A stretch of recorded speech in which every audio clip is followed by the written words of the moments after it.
Hello everyone, কেমন আছো সবাই? আশা করছি সবাই ভালো আছো, সুস্থ আছো আর পজিটিভ আছো। পজিটিভ থাকাটা ভীষণ ইম্পর্ট্যান্ট। তো চলো আজ একটা নতুন ভিডিও শুরু করছি তোমাদেরকে সঙ্গে নিয়ে। এবং আজকের ভিডিওটা কোনো কন্ট্রোভার্সি ভিডিও নয়। অবশ্যই এই ভিডিওটা আমারও মনের বা আমারও ধরো মাথা চিন্তা ভাবনার সাথে ভীষণভাবে মিল খায়। এবং আমি এটা ভীষণ মানি আর আমি এটা করার চেষ্টাও করি। আর সেই কথাগুলোই তোমাদের সাথে শেয়ার করবো। তো দেখো, আমরা জীবনে আহ, টাকা ইনকাম করতে পারি কি পারি না, বা আমরা টাকা ইনকাম করতে চাই কি চাই না, বা আমরা টাকা ইনকাম করতে পারছি না, এটা কোনো সমস্যাই নয় বা এমন কোনো বড় কথাই নয়। আমরা যেটা পারি সেটা খুব সহজ এবং সিম্পল। একটু চেষ্টা করলেই আমরা সেই কাজটা করে উঠতে পারি। কি বলতো? হ্যাঁ, সেটা হচ্ছে মুখের ভাষা। মুখের ভাষা আমরা যদি একটু ভালো করে কথা বলি, তাহলে আমাদের ক্ষতি কিছু হয় না, বরঞ্চ আমাদের অপরপক্ষে যে ব্যক্তিটি দাঁড়িয়ে থাকে সেই ব্যক্তিটির ভালো লাগে, শুনতে ভালো লাগে। আচ্ছা, যেমন ধরো আমি একজন হাজব্যান্ড এবং একজন ওয়াইফ, এই দুজনকে দিয়ে ব্যাপারটা বোঝাবার চেষ্টা করি, ঠিক আছে? একজন হাজব্যান্ড ধরো, একজন হাজব্যান্ড, একটা ছেলে একটা তো মেয়ের ভরণ পোষণের দায়িত্ব নেয়। তার দেখাশোনা, তার খাওয়া, পোশাক আশাক সব কিছুর দায়িত্ব নেয়। কিন্তু তার সাথে সাথে তাকে এই দায়িত্বটাও নিতে হবে যে আমি আমার যে লাইফ পার্টনার আছে তার সাথে আমি ভালো ভাষায়, ভদ্র ভাষায় কথা বলবো। এবার দেখো, জীবন চলার পথে মাঝে মাঝে মানুষের রাগ হয়, অভিমান হয়। সেটাও কথার মাধ্যমে, আলোচনার মাধ্যমে সেটা বোঝানো যায় বা সেই সমস্যার সমাধান করা যায়। কিন্তু ধরো তুমি একজন হাজব্যান্ডের তার ওয়াইফের উপর রাগ হচ্ছে, হতেই পারে কোনো কারণে। দুজন দুজন তো দুটো পুরো ভিন্ন মানুষ, দুজনের দুটো ভিন্ন মতামত, তো হতেই পারে। কিন্তু সেই রাগটা যদি আমি ওই ওয়াইফের উপর যদি আমি সেই রাগ অসভ্য ভাষা, অসভ্য মানে অশ্রাব্য ভাষা, গালিগালাজ, ছোট ছোট মানে নোংরা কথা, এইগুলো দিয়ে যদি সেই ওয়াইফকে আমি বলি, তাহলে কি সেই সমস্যার সমাধান হবে? হবে না। তাতে সেই ওয়াইফের মনে সেটা আরও কষ্ট দেবে, আরও বেদনা দেবে যে আমি একটা ভুল করে ফেললাম আর সেই কারণবশত আমাকে এই রকম ভাষা বলছে। তো এই ভাষা না শারীরিক আঘাতের থেকেও ভীষণ কষ্ট দেয়, ভীষণ কষ্ট দেয়। তাই সবসময় ভাষার প্রয়োগটা একটু বুঝে, একটু সম্মানের সাথে বলতে হয়। দেখো, এতে তো খরচা কিছু নেই না, শুধু দুটো মুখের ভাষা তোমার ভদ্রতার পরিচয় দেবে, তোমার শিক্ষার পরিচয় দেবে, তোমার আপব্রিঙ্গিংয়ের পরিচয় দেবে, সব কিছুর পরিচয় দেবে কিন্তু এই ভাষা, তাই না? আচ্ছা, দেখো, একজন ওয়াইফ তোমার সংসারে আসছে, তোমার সংসারটাকে সুখের করছে, গুছিয়ে সংসার করছে। তোমার কি দরকার কি দরকার না, তোমার তুমি কি খেতে ভালোবাসো কি বাসো না, বা তোমার সন্তানের জন্ম দিচ্ছে, তোমার পরিবার প্রিয়জনের যত্ন করছে। তো সেখানে দাঁড়িয়ে একজন হাজব্যান্ডের ওপর উচিত তার ওয়াইফকে সম্মান দেওয়া, ভদ্র ভাষায় কথা বলা। এইটুকু তো আজকের দিনে প্রত্যেকটা মেয়ে ডিজার্ভ করে। আগের দিনেও মেয়েরাও ডিজার্ভ করতো। তবে কি বলতো, আগেকার দিনের মা ঠাকুমারা না, যেহেতু সব কিছু মুখ বুঝে মেনে নিয়েছে বলে ব্যাপারটা এত সামনে আসতো না।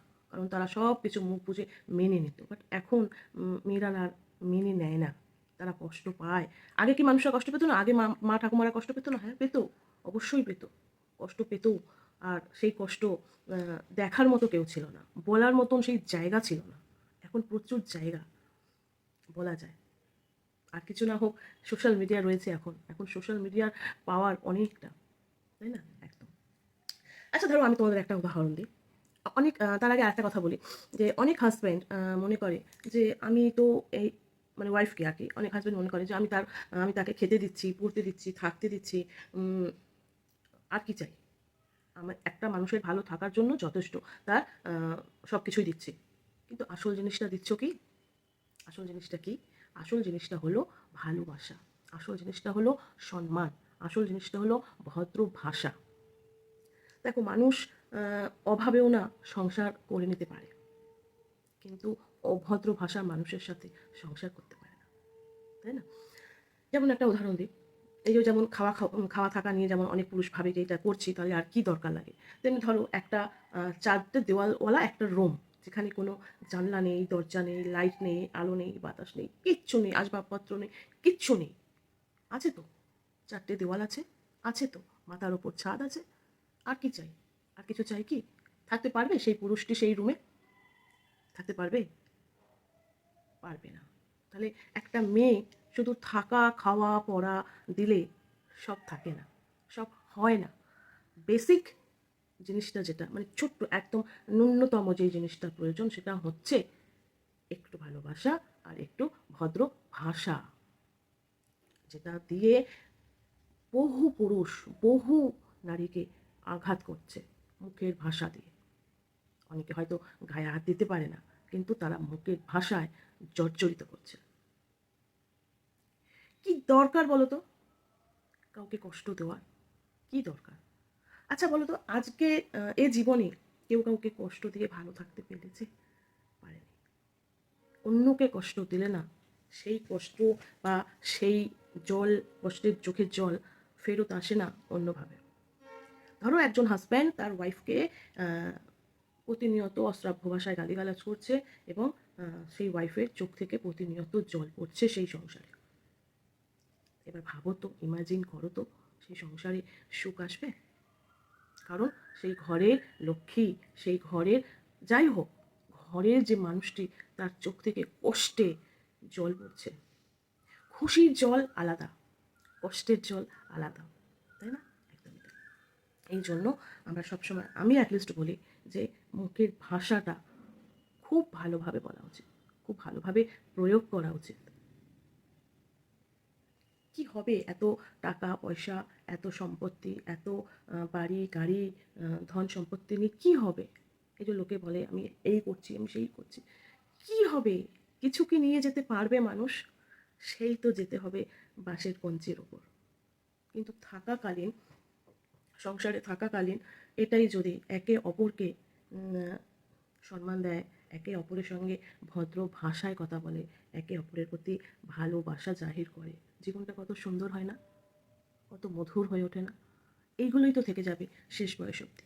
যখন পৃথিবীতে কেউ মানে হাজব্যান্ড অ্যান্ড ওয়াইফের মতো যখন কেউ থাকবে না, হ্যাঁ, বলা তো যায় না, মানুষের সময় কে কখন আগে যাবে কেউ বলতে পারে না। তো যেই আগে যাবে ওপরে, তো সে এই যে ভালোবাসার স্মৃতি, এই যে সম্মান দেওয়া একে অপরের প্রতি, যখন একজন অনুপস্থিত থাকবে আর একজন তখন এই স্মৃতিগুলোই আঁকড়ে ধরে মনে করে বেঁচে থাকবে সারাটা বাকিটা জীবন, যতদিন পর্যন্ত না তার সময় আসছে যাওয়ার, তাই না? তাই খাওয়া, পড়া, থাকা এটা জরুরি নয়। এটা তো জীবন বাঁচতে গেলে দরকার। যেটুকু বেসিক জিনিস দরকার সেটুকু হলেই হবে। আহামরি খুব দরকার হয় না। যাদের প্রচুর চাওয়া পাওয়া থাকে তাদের ব্যাপারটা আমি বলতে পারবো না। বাট যারা সামান্য কিছু জিনিসে খুশি হয়, আর সবচেয়ে বড় খুশি হয় একটু সম্মান, একটু ভদ্র ভাষা, একটু ভালোবাসা। আমার মনে হয় এই জিনিসগুলো যদি একে অপরের প্রতি থাকে তাহলে বোধহয় আর কিছু চাওয়ার থাকে না। চাই না অট্টালিকা, চাই না বাংলো, চাই না বাড়ি, গাড়ি, চাই না সোনাদানা। এগুলো কিন্তু আমার চিন্তাভাবনা, আমি এটা মনে করি। এবার হয়তো তোমরা বলতে পারো যে তোমার এই চিন্তাভাবনার সাথে সবার মত মিলবে না। হ্যাঁ, 100 বার মিলতে নাই পারে। অনেকের চাওয়া পাওয়াটা অনেক বড়, বাট আমার চাওয়া পাওয়াটা না খুবই ছোট্ট, খুবই সামান্য, খুবই নগণ্য, যেটা খুব সহজেই দেওয়া যায়। সেটা হচ্ছে ভাষা, শব্দচয়ন। শব্দ দিয়ে মানুষকে আঘাত করা ভীষণ কষ্ট, যাকে করছে তার ভীষণ কষ্ট। তাই ভালোভাবে মানুষের সাথে ব্যবহার করতে হবে, ভালোভাবে মানুষকে বোঝাতে হবে। কথা, শব্দ এত পাওয়ারফুল না, তুমি শব্দ দিয়ে মানুষকে অনেক কিছু করে করে নেওয়া যায়, মানুষের মন জয় করা যায়, মানুষকে বোঝানো যায়, অনেক কিছু করা যায় যদি তুমি সেইভাবে সঠিকভাবে তুমি শব্দ প্রয়োগ করো। ভীষণ জোর কিন্তু। তবে হ্যাঁ, যা যাকে বলবে তাকেও বুঝতে হবে যে সে কী বলতে চাইছে বা কী বোঝাতে চাইছে। দিন শেষে মেয়েরা একটু চায় তাদের ঘরের লোকের কাছে একটু সম্মান, একটু ভালোবাসা, একটু ভদ্র ভাষা। আচ্ছা, এই গালিগালাজ করে, নোংরা ভাষা ইউজ করে কিছু পুরুষ কিছু তাদের পৌরুষত্ব জাহির করতে চায়। তাই না? পুরুষকে পুরুষ বলাই যায়, তার জন্য আলাদা করে কিছু প্রমাণ করার প্রয়োজন হয় না। যে প্রকৃত অর্থে পুরুষ, সে পুরুষই থাকে। তাকে প্রমাণ করার জন্য অন্যের সাহায্য নিতে হবে না, মানে নোংরা ভাষার সাহায্য নিতে হবে না। তো এটাই আমার আজকের বার্তা ছিল, যে ভালো ভাষা ব্যবহার করো এবং ভালোবাসা দিয়ে মন জয় করো এবং পার্টনারকে খুশি রাখো, সুখী রাখো, হ্যাপি রাখো। ভালো থেকো, সবাই সুস্থ থেকো।